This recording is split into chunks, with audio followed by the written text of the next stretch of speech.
किसानों की आय बढ़ाने, उनकी जीविका के साधन में वृद्धि करने तथा उनके आहार को और पौष्टिक बनाने के उद्देश्य से बीते दिनों भारतीय कृषि अनुसंधान केंद्र पलांडु को राष्ट्रीय कृषि विकास योजना के अंतर्गत 8 परियोजनाएं दी गई हैं। इस विषय पर 25/11/2024 को पलांडु में विशेषज्ञ दल ने इस योजना के अंतर्गत चल रही परियोजनाओं की समीक्षा की।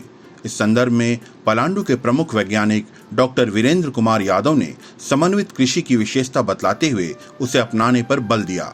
इसके अलावा इन्होंने यहां मौजूद एफपीओ को तकनीकी तथा वित्तीय सहायता देने वाली परियोजनाओं की जानकारी लोगों को दी।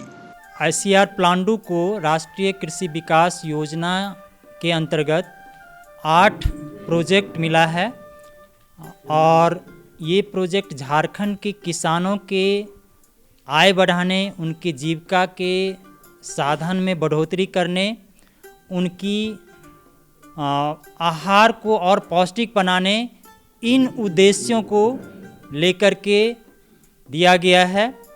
और इन 8 प्रोजेक्ट में एक प्रोजेक्ट है समन्वित कृषि प्रणाली पर। समन्वित कृषि प्रणाली पर आधारित प्रोजेक्ट में अलग अलग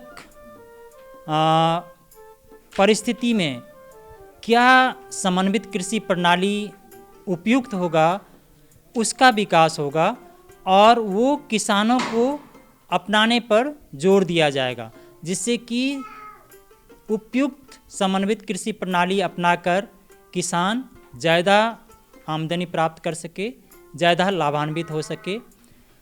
आईसीआर पलांडु के द्वारा और दूसरे संस्थाओं के द्वारा भी कुछ एफपीओ फार्मर प्रोड्यूसर ऑर्गेनाइजेशन विकसित किया गया है।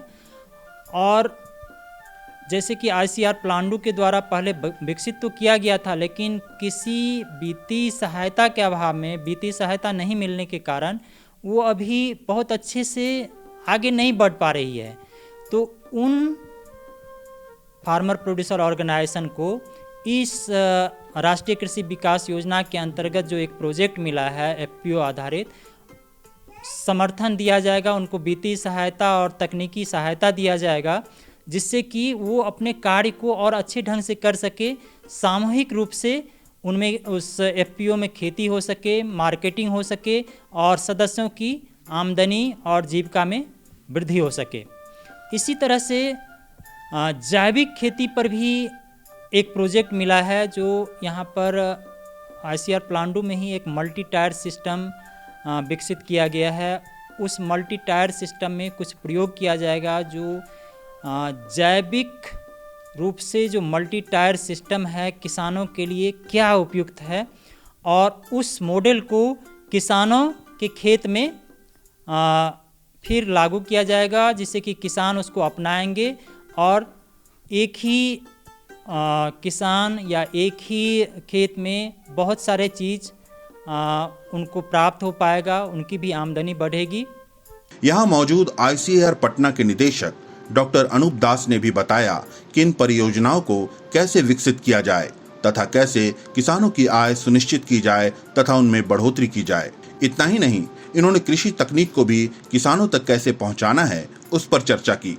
आज एक बहुत ही अच्छा दिन है हम सभी के लिए कि आप सभी को मालूम है कि जो हम लोग RKVY जो राष्ट्रीय कृषि विकास योजना का अंडर में जो हमारा इस संस्थान को 8 जो परियोजना मिला हुआ है, उसको हम लोग जो है विचार विमर्श कर रहे हैं कि कैसे चलना चाहिए, कैसे उसमें क्या अच्छा है, क्या और उसमें हम लोग अच्छा कर सकते, क्या इम्प्रूव कर सकते, कहीं छोटा मोटा कोई इम्प्रूवमेंट का अगर ज़रिया है तो उसको हम लोग इम्प्रूव करके, उसका मेन इसका जो उद्देश्य ये है कि उस तकनीक को आप लोग का बीच में कैसे ले जाए, कैसे आप लोग का जो जीवन यापन है, कैसे जो आप लोग का जो है लाइवलीहुड है, उसको हम लोग कैसे इम्प्रूव करें, कैसे आप लोग का इनकम को डबल से भी ज़्यादा करें, कैसे आप लोग का जो है प्रोडक्टिविटी जो फलन है उसको कैसे बढ़ाए, पानी का कैसे संरक्षण करें, मिट्टी का कैसे संरक्षण करें, नया तकनीक को आप लोग का बीच में कैसे लिया जाए।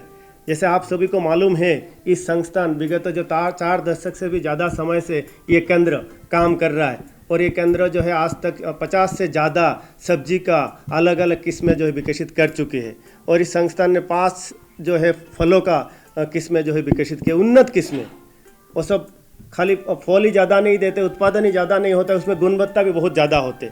इसका साथ साथ नया नया तकनीक, उन्नत तकनीक इस संस्थान ने, इस केंद्र ने विकसित किया है और उसको हम लोग जो हमारा अपना फार्म में ही नहीं, किसान का बीच में भी उसको लिया गया है। मुझे बोलते हुए बड़ा अच्छा लगता है जब हम लोग हमारा किसानों का फील्ड में जाते और देखते। जैसे कि एक महतो किसान है, उनका घर में हम गया तो उनको देखा एक तकनीक, सिंपल तकनीक, उसने क्या किया, उसने रेज्ड बेड जो मेड़ बोलते हैं, मेड़ किया, उस पर पॉली मल्चिंग किया और टपक सिंचाई, इसको इस तकनीक का माध्यम से वो साल में 3 सब्जियां फसल करते और उनको सालाना 1 एकड़ से 3 लाख से ज़्यादा आय होता है। 1 एकड़ में कितना आय होता है? 3 लाख से भी ज़्यादा, और वो 30 एकड़ से ज़्यादा खेती करते। और हमको बोले सर अभी हमारा इनकम सालाना 1 करोड़ से भी ज़्यादा है। सोचिए, ये बड़े बड़े नौकरी करके भी 1 करोड़ इनकम हम कर नहीं सकते या कर नहीं पा रहे, लेकिन ये जो हमारा किसान भाई है उसमें उनका एक मतलब अपॉर्चुनिटी है। हम लोग अगर नया तकनीक को सही साथी अगर साथ में ले, सही रास्ता से जाए। हम लोग काली कृषि विज्ञान केंद्र में बात कर रहे थे, मेहनत तो हम लोग सब करते, लेकिन सबको रिजल्ट नहीं मिलता है। मेहनत हम लोग सब करते, एक ही किताब पढ़ते, एक ही स्कूल में जाते, एक ही टीचर का पास जाते हैं, तो उसमें कोई जो है 99% मिलता है और किसी को जो है 30% मिलता है, कोई जो फेल कर जाता है।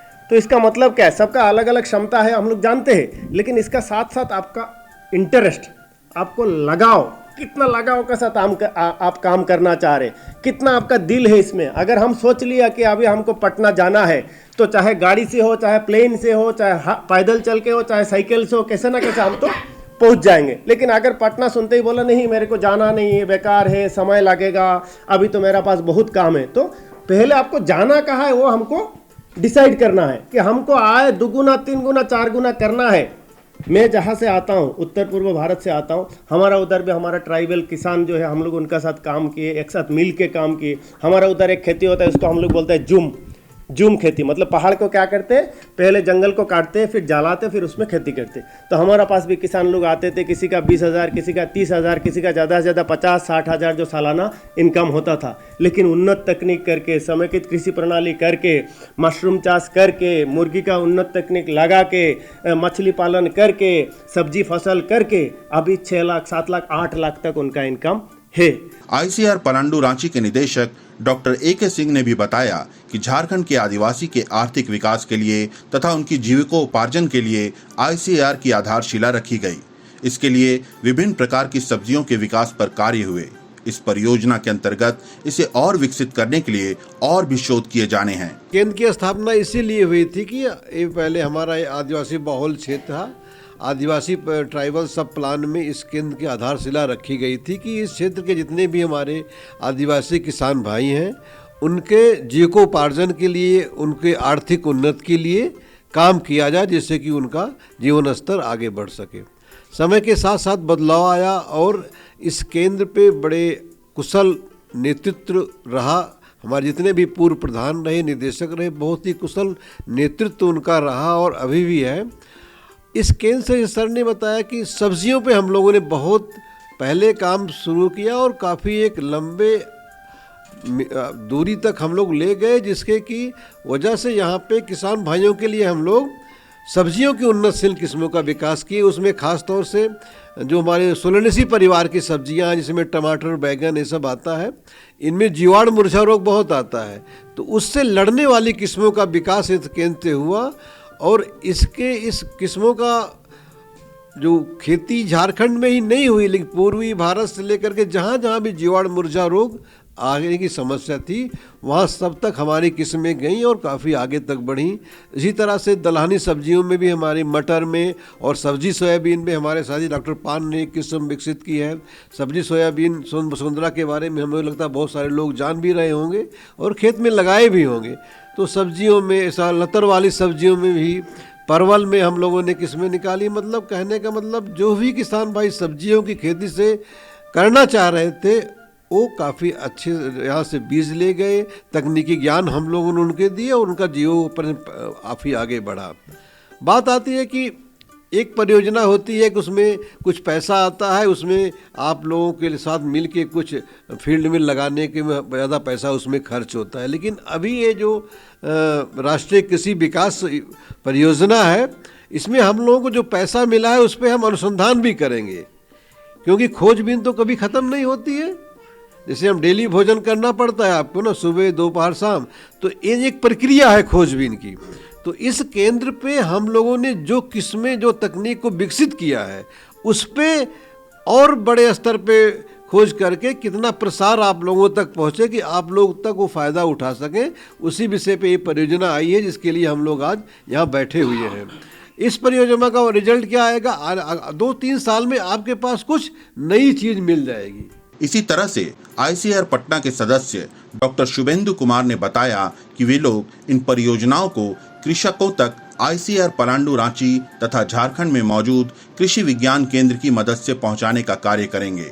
इन्होंने कृषकों से निवेदन किया कि वे आईसीआर से जुड़कर अपनी कृषि को और उन्नत बनाएं। आज की जो बैठक है वो खास करके है कि जो राज्य सरकार से कुछ निर्देश मिले हैं, जिसमें कि हम और भी बढ़ कर के कुछ करना चाहते हैं, जिसके बारे में हमारे निदेशक महोदय ने बड़े सरल शब्दों में आपको बताया। हम उस चीज़ को आपके सहयोग से करना चाह रहे हैं। सहयोग में 2 तरह का सहयोग है। एक है कि डायरेक्ट रूप से हम लोग आपस में सहयोग करेंगे, और दूसरा है कृषि विज्ञान केंद्र के माध्यम से। हमारी बहुत सारी परियोजनाएं हैं, चूँकि वो पूरे ज़िले के लिए समर्पित होती हैं, तो हम कृषि विज्ञान केंद्र के माध्यम से उसको आगे ले जाएंगे। और वैसे सारे लोग जो कि हमारे साथ सीधे सीधे जुड़े हुए हैं, उनके घर में तो सीधे सीधे हमारी बातें पहुंच सकती हैं। ज़्यादा से ज़्यादा लोग हमारे केंद्र से जुड़ें, और बड़ी अच्छी अच्छी परियोजना आई है। हम आपके पहले हम अकेले उगाते थे और अकेले बेचते थे, अब सब जगह पे बात आ रही है सामूहिक रूप से उगावे और सामूहिक रूप से बेचे। इसका मतलब है कि जो हमारे पास में उत्पादन समूह बने हैं, फार्मर प्रोड्यूसिंग कंपनी बने हैं, ऐसे सब आपके नामको में भी बना है ना। आप सखी मंडल में होंगे, सखी मंडल में हैं तो लोग बनाए हैं ना। तो अब चर्चा यही है कि सारे लोग अगर मिल कर के खेती करेंगे, कि कुछ लोग तो क्रॉप की प्लानिंग करेंगे, क्रॉप की प्लानिंग के बाद उसको एक साथ में निकालेंगे और एक साथ में बेचेंगे।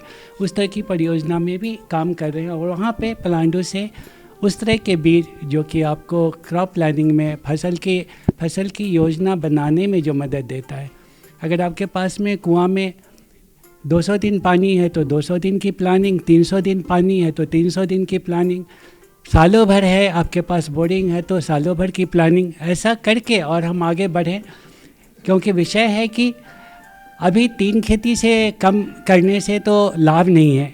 साल की 3 खेती तो होनी चाहिए, चाहे छोटे अवधि की खेती हो चाहे बड़े अवधि की खेती हो, लेकिन 3 खेती कैसे हो उसके लिए हमारा जो फसल योजना है वो अच्छी बननी चाहिए, और सामूहिक रूप से खेती करके सामूहिक रूप से बिक्री करने के ऊपर में बात करें। इस चर्चा में सम्मिलित किसानों ने भी अपनी अपनी राय व्यक्त की और इस परियोजना से जुड़कर अपनी कृषि को उन्नत बनाने का संकल्प लिया। जो कि हम लोग का एक एफपीओ बनी हुई है, और एफपीओ का नाम है कि greenery agrotech producer company Itki. उसमें से हम लोग एक समूह बना के सबसे पहले मशरूम की उत्पादन के लिए हम लोग शुरू किए, और मशरूम उत्पादन 1 साल हुआ हम लोग का शुरू किया हुआ, और करते करते सीखने के लिए मिल रहा है। और उसका एक देखे हम लोग मार्केट में बहुत अच्छा मांग भी रहता है, और हम लोग के यहाँ बोलने से नया टाइप का था उस एरिया में मांडर में, और मार्केट में जब भी चढ़ाते थे तो बहुत जल्दी बिक जाता था।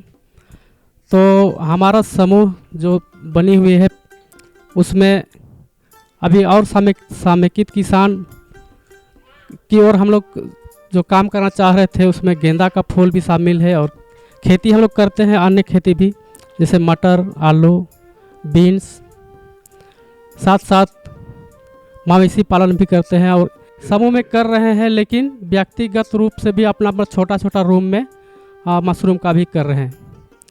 और समूह में करने के साथ साथ और भी हम लोग अपना खेती बाड़ी में कर रहे हैं। हम लोग आरसीआर पलांडू से वर्षों से जुड़े हुए हैं। पलांडू से जुड़ने के बाद हमें बहुत सारी जानकारियाँ मिली।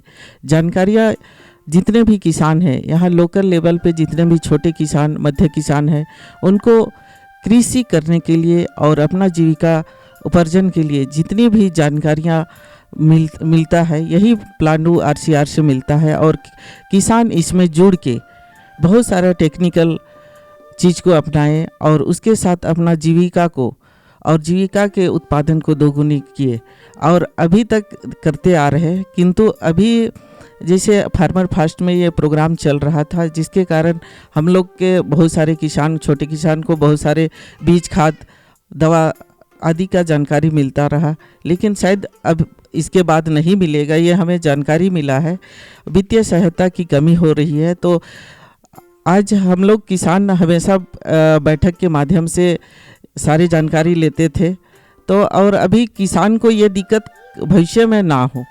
मैं खेती हर तरह का करता हूँ और साथ में पशुपालन, मुर्गी पालन और बकरी पालन थोड़ा थोड़ा करके सभी चीज़ का पशुपालन भी होता है, खेती भी होता है।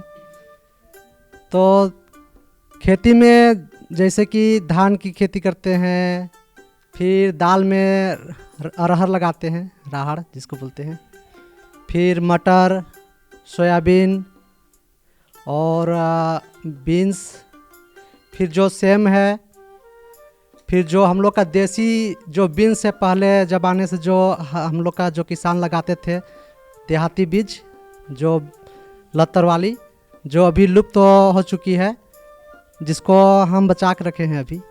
तो सोयाबीन के का तो फसल लगाते थे पहले से, लेकिन हम लोग विश्वास कैसे करें? कोई भी किसान अभी बोल देंगे कि सोयाबीन से दूध निकलता है, पनीर बनता है, तो कोई किसान बिलीव नहीं कर सकता है।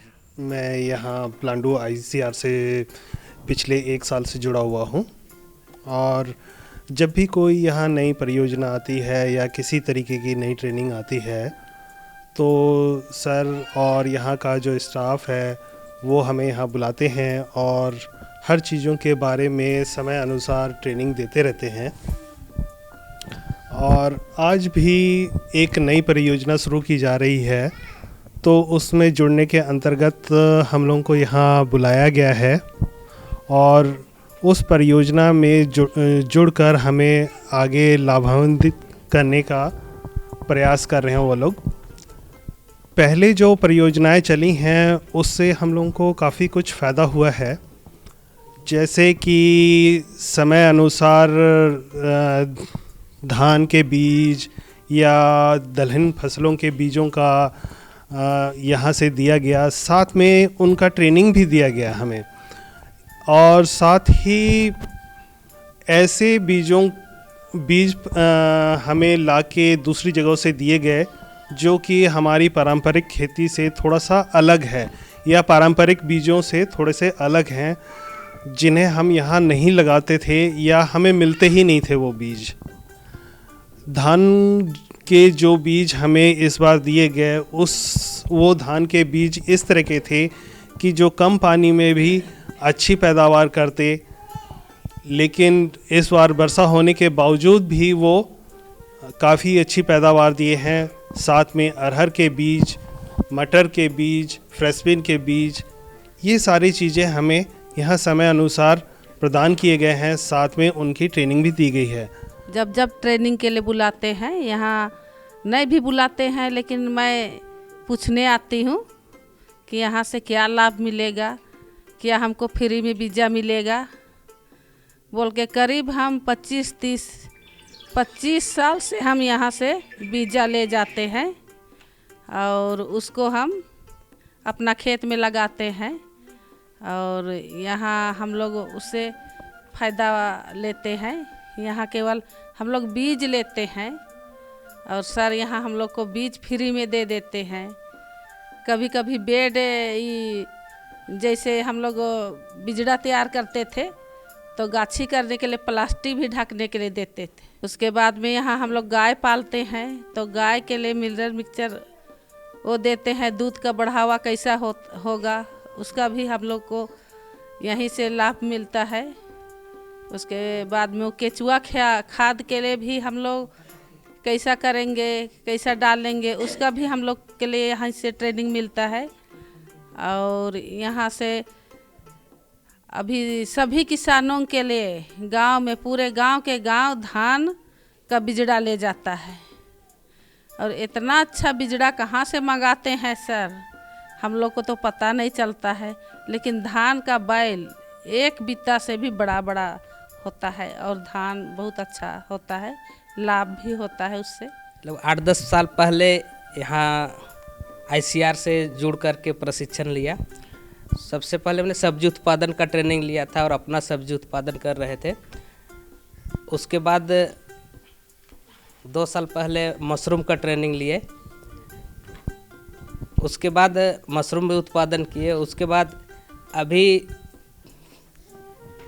दो संस्था से मिल कर के हम लोग एक प्रशिक्षक का काम कर रहे हैं, ट्रेनिंग देने का काम NGO से जुड़े हुए हैं। ये अपना कर रहे हैं, हमारा एक NGO अपना ही है राहे में, उसमें जुड़ कर के हम लोग मशरूम उत्पादन का और सब्जी उत्पादन के बारे में ट्रेनिंग दे रहे हैं। जो ICR से ही हम लोग ट्रेनिंग लेकर के वो जानकारी किसानों तक पहुंचाने का काम कर रहे हैं।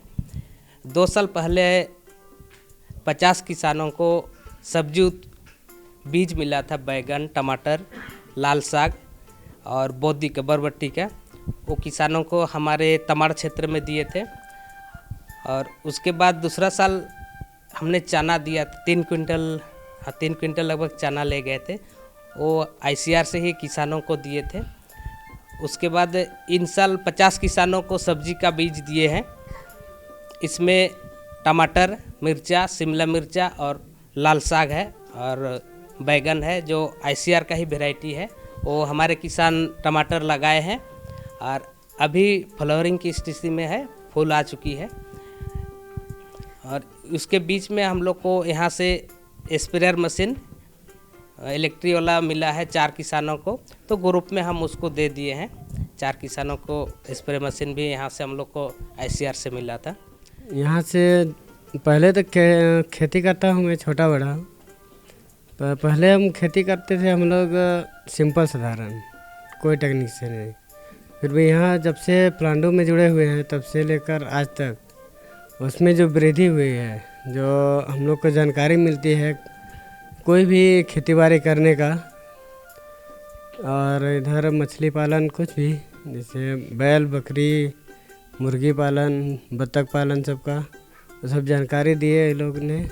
तो हम लोग को उससे बहुत फ़ायदा हुआ पहले से। पहले तो करते थे पर बस सिंपल, पर अभी ये हो रहा है उससे 2 गुना 3 गुना। 2020 में पलांडू कंपनी से जब जुड़े तो सबसे पहले हम लोग को मिला स्ट्रॉबेरी हम लोग कभी नहीं देखे थे। एक बार फर्स्ट टाइम मिला, उसको लगाए बहुत अच्छा आमदनी हुआ। 1.5 डिसमिल में लगभग 26,000 जैसा हम बेचा किसान।